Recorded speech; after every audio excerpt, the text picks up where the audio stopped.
In 1943, a simple government clerk discovered a secret that could have ended his career, or worse.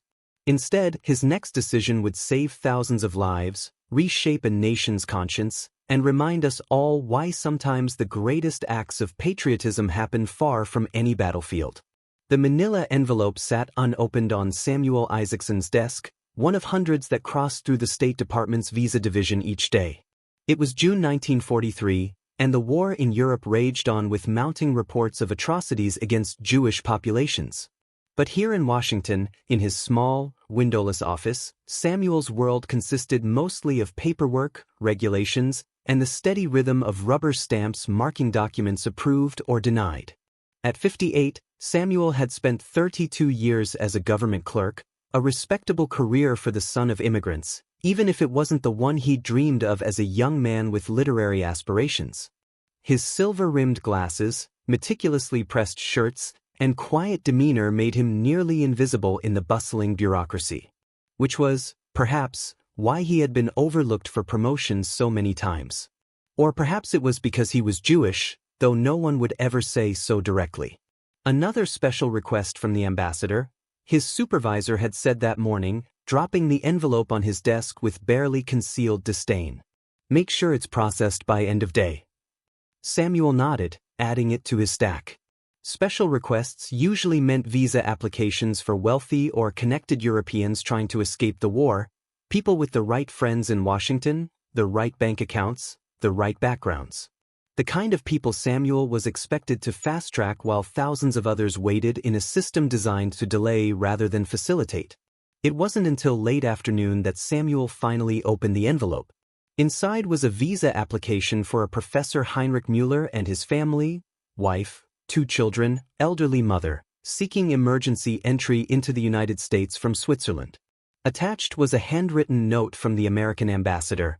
"Professor Mueller's work is of vital importance to our scientific community. Please expedite approval without the usual scrutiny. The professor's background should be considered classified." Samuel frowned. Without the usual scrutiny was diplomatic code for skipping the background check, a direct violation of wartime protocol. Still, it wasn't his place to question an ambassador's request. He reached for his approval stamp, then paused. Something about the name nagged at him. Mueller. Where had he seen it recently? With a sudden flash of memory, Samuel opened his desk drawer and pulled out a confidential intelligence report that had circulated through the department the previous week, a document he wasn't supposed to have kept. He scanned the pages until he found what he was looking for. Dr. Heinrich Mueller, former head of research at Berlin University, now operating in Zurich. Known associate of high-ranking Nazi officials. Suspected of developing chemical agents for use in concentration camps. Currently attempting to secure passage to South America or the United States under assumed scientific credentials. Samuel felt the blood drain from his face. This couldn't be a coincidence. The man seeking expedited entry, with an ambassador's blessing, was likely a war criminal trying to escape justice. For several minutes, Samuel sat motionless, staring at the documents before him. The proper procedure was clear: flag the application, report the discrepancy to his supervisor, and let the system handle it. But Samuel had worked in the system long enough to know what would happen. The ambassador would be discreetly informed, the application would disappear, and Mueller would simply find another route, another sympathetic official, another country willing to look the other way. And Samuel would return to processing papers as if nothing had happened. The clock on the wall ticked loudly in the silence of his office. It was nearly 5, the end of another unremarkable day in an unremarkable career. Samuel could stamp the application denied, go home to his quiet apartment, and no one would ever know the moral calculus that had taken place at his desk. But as he held the rubber stamp poised over the application, Samuel thought of his parents who had fled Russian pogroms, of his cousins still in Europe whose letters had stopped coming, of the rumors that most people still refused to believe about what was happening in places with names like Auschwitz and Treblinka. In that moment, Samuel Isaacson, career bureaucrat, invisible cog in a vast government machine, made a decision that would alter the course of countless lives, including his own. He set down his stamp, tucked the application and intelligence report into his briefcase, and walked out of the State Department. The letter that changed everything. Samuel's apartment in Georgetown was as orderly and unassuming as the man himself. Books lined every wall: history, philosophy, literature, the dreams of a scholarly life never pursued. He moved methodically through his evening routine. Hat and coat on the rack, kettle on the stove, glasses cleaned with the handkerchief he always carried. But tonight, instead of settling into his armchair with a book, Samuel sat at his small writing desk and pulled out a fresh sheet of stationery. "Dear Mr. President," he began. For 3 hours, Samuel wrote, crossed out, and rewrote his letter to President Roosevelt. He detailed the Mueller case, explained the broader pattern he had observed in his years at the Visa Division, and outlined what he believed was happening to Jews in Europe based on intelligence reports that crossed his desk, reports that were being systematically downplayed or ignored. "I understand the diplomatic complexities of the current war effort," he wrote toward the end, "but I cannot in good conscience remain silent while our government, knowingly or unknowingly, facilitates the escape of those responsible for unspeakable crimes while simultaneously denying sanctuary to their victims." He signed the letter, sealed it in an envelope, and addressed it to the White House. Then he did something even more extraordinary. He made copies. One he addressed to Eleanor Roosevelt, known for her humanitarian concerns. Another to Supreme Court Justice Felix Frankfurter. A third to Bernard Baruch, the influential advisor with direct access to the president. A fourth to the New York Times. Samuel knew what he was risking. Copying classified information was grounds for immediate dismissal, possibly prosecution under wartime security laws. At best, his career was over. At worst, he could face charges of treason. But as he walked to the mailbox on the corner of his street, Samuel felt something he hadn't experienced in decades: the quiet certainty that he was finally doing what mattered. The reckoning. The summons came 3 days later, not from his supervisor, but from the office of the Secretary of State himself. Samuel rode the elevator to the top floor of the State Department building, his face betraying none of the anxiety churning inside him. He was led into a conference room where 5 men sat around a polished table. He recognized only 2: Secretary of State Cordell Hull and Presidential Advisor Samuel Roseman.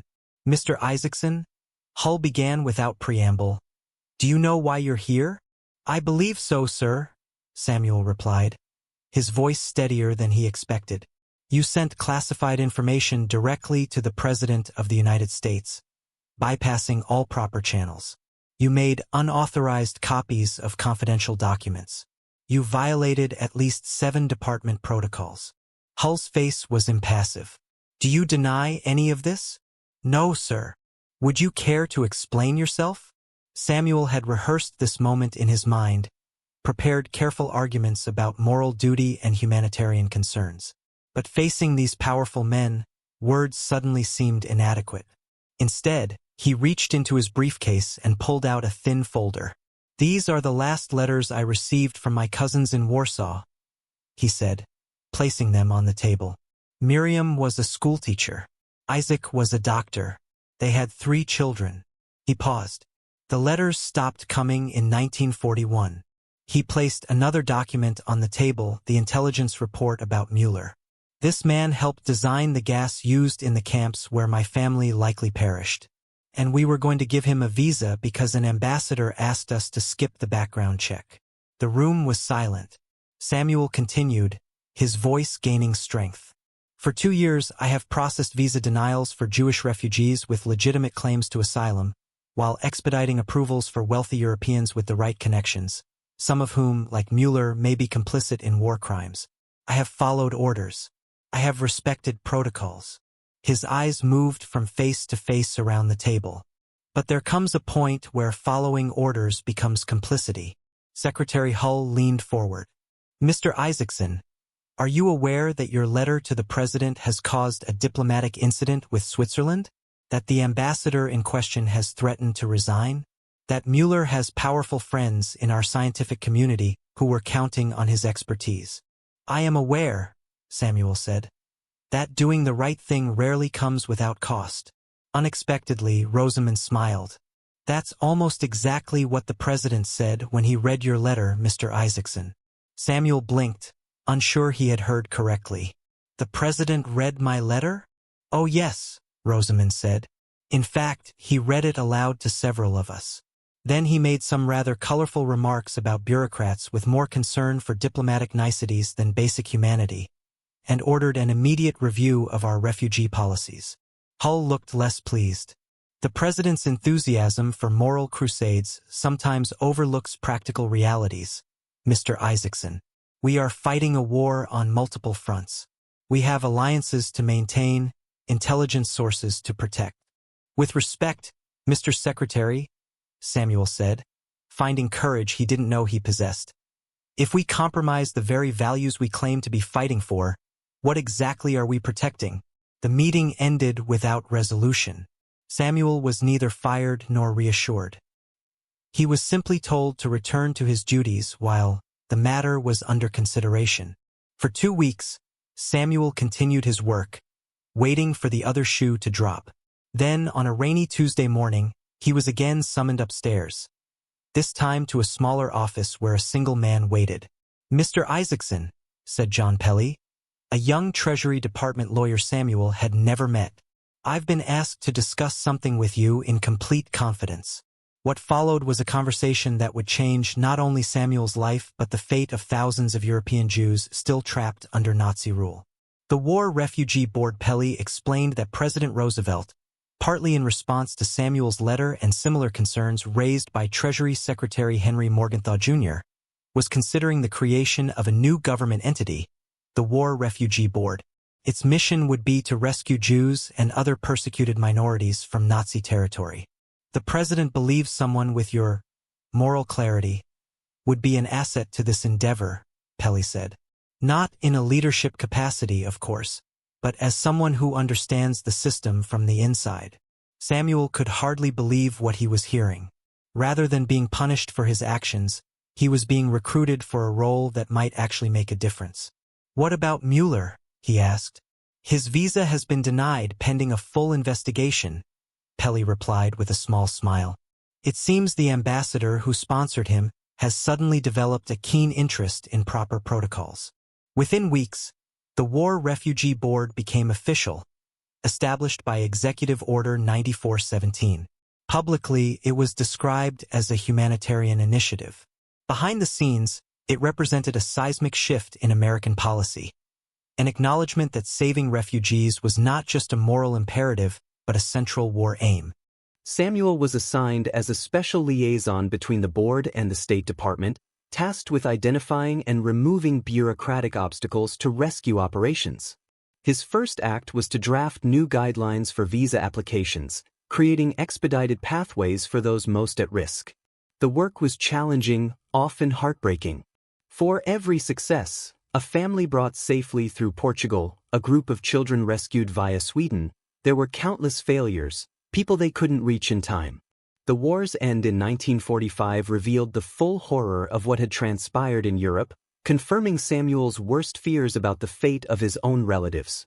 But by then, the War Refugee Board had helped save an estimated 200,000 lives through direct rescue operations, diplomatic pressure, and strategic use of American resources. Samuel's quiet work behind the scenes, identifying bottlenecks and circumventing resistant officials, had been crucial to these efforts. After the war, as international attention turned to the Nuremberg trials, Samuel received an unmarked envelope. Inside was a list of names, nearly 1,000 Jewish refugees who had received visas through the special channels he had helped create. Attached was a simple note, lives saved because one man refused to look away.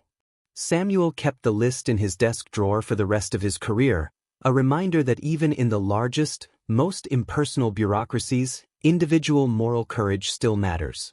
The legacy that almost disappeared. Samuel Isaacson never received public recognition for his role in changing American refugee policy. When he retired from government service in 1952, his personnel file noted only distinguished service during wartime operations, without specifics. He lived quietly in the same Georgetown apartment until his death in 1967, remembered by neighbors as a kind, bookish man who volunteered at the local library and sometimes spoke to school groups about the importance of civic responsibility. His story might have been lost entirely if not for a doctoral student named Rebecca Cohen, who discovered Samuel's original letter to Roosevelt while researching wartime refugee policies in the presidential archives in 1998. Intrigued by this seemingly ordinary bureaucrat who had written with such moral force directly to the president, Cohen spent the next 5 years piecing together Samuel's story through government records, personal papers, and interviews with the few people still living who had worked with him. Her resulting book, The Clerk's Conscience: How Samuel Isaacson Helped Change America's Response to the Holocaust, revealed for the first time the crucial role played by this unassuming man in one of history's darkest hours. What makes Samuel's story so remarkable, Cohen wrote in her conclusion, is not just what he did, but who he was. Not a diplomat or politician, not a wealthy donor or famous activist, but a middle-aged government clerk who simply refused to be complicit in what he knew was wrong. His courage reminds us that history is shaped not only by those whose names we remember, but also by countless individuals who choose integrity over convenience, humanity over protocol, moral action over passive acceptance. Today, a small plaque in the State Department lobby commemorates Samuel's legacy, bearing the words from his letter that ultimately reached President Roosevelt. There comes a point where following orders becomes complicity. I choose a different path. And in Israel's Yad Vashem Memorial, among the righteous among nations who risked everything to save Jewish lives during the Holocaust, there is a tree planted for Samuel Isaacson, the bureaucrat who wielded nothing more powerful than a pen, yet helped save 1,000 lives. A personal reflection on moral courage. Samuel Isaacson's story has haunted me ever since I first encountered it. Perhaps because it forces us to confront an uncomfortable question. What would we have done in his position? Most of us like to believe we would act heroically in the face of great moral challenges. We read about historical injustices and think, I would have spoken up. I would have resisted. I would have done the right thing. But Samuel's story reminds us that moral choices rarely announce themselves with dramatic clarity. They arrive disguised as procedural questions, as professional obligations, as small compromises that seem insignificant in isolation but accumulate into complicity. Samuel wasn't asked to directly participate in atrocities. He wasn't stationed at a concentration camp or ordered to round up civilians. He was simply processing paperwork according to established protocols, following the rules, doing his job. How many of us can say with certainty that we would risk our careers, our reputations, possibly even our freedom, to challenge a system that most of our colleagues accept without question? How many of us would recognize the moral moment when it arrived in the form of a manila envelope on an ordinary desk on an ordinary day? What strikes me most about Samuel isn't just his courage, but his clarity. In a bureaucracy designed to diffuse responsibility, where everyone could reasonably say, I'm just following procedure, Samuel recognized his personal moral agency. He understood that systems are made of individuals making choices, and that claiming, I was just doing my job, is itself a moral choice. I believe this is why his story resonates so powerfully today. We live in complex systems that often shield us from the consequences of our actions. The customer service representative enforcing a policy that harms vulnerable people. The mid-level manager implementing staff cuts dictated from above. The investor whose portfolio profits from exploitation they never personally witness. Samuel's legacy challenges us to consider, where in our own lives are we choosing procedural correctness over moral clarity? Where are we hiding behind, that's just how the system works, rather than asking if the system itself needs changing? Your turn to choose courage. This story isn't just about honoring a forgotten hero. It's about recognizing that each of us faces our own versions of Samuel's choice, moments where we must decide whether to remain comfortably complicit or accept the discomfort of moral action. Your manila envelope might not contain life or death decisions about war refugees. It might be a workplace policy that discriminates, a community issue that others ignore, or a family dynamic that perpetuates harm. The scale may differ, but the essential question remains the same. Will you choose the safety of silence or the risk of speaking up? Here's my challenge to you. This week, identify one area in your life where you might be accepting that's just how things are when you know deep down that something is wrong. It could be in your workplace, your community, or even your personal relationships. Then take one small step toward moral courage. It doesn't have to be dramatic. Samuel started with a letter, not a public protest. Have the conversation you've been avoiding. Ask the question no one seems willing to ask. Support someone who's already speaking up but being ignored. Remember that courage isn't the absence of fear, it's acting despite that fear. Samuel was undoubtedly terrified when he walked into that meeting with the Secretary of State. But he had already decided that some principles were worth more than professional security or personal comfort. If Samuel's story has moved you, share it with others. Not just the historical details, but the essential question at its heart: how do we maintain our moral compass within systems designed to diffuse responsibility? How do we recognize those moments when procedure must yield to principle? Because ultimately, the most important legacy of Samuel Isaacson isn't the lives he helped save, remarkable as that achievement was. It's the reminder that systems don't have consciences, people do. And that sometimes, the quietest acts of courage can echo across generations. I believe there's a little bit of Samuel in all of us, that capacity to recognize wrong and choose a different path, even when it's difficult, even when we stand alone. The question is whether we'll listen to that voice when our own moral moment arrives. As Samuel wrote in his letter to Roosevelt, history will judge us not only for what we did, but for what we saw and failed to do. What will you see today? And more importantly, what will you do about it? Because in the end, the most patriotic act isn't always following orders or maintaining systems. Sometimes, true patriotism, true service to our highest values, requires the courage to say, "This is wrong, and I will not be part of it." That's Samuel Isaacson's legacy. What will yours be?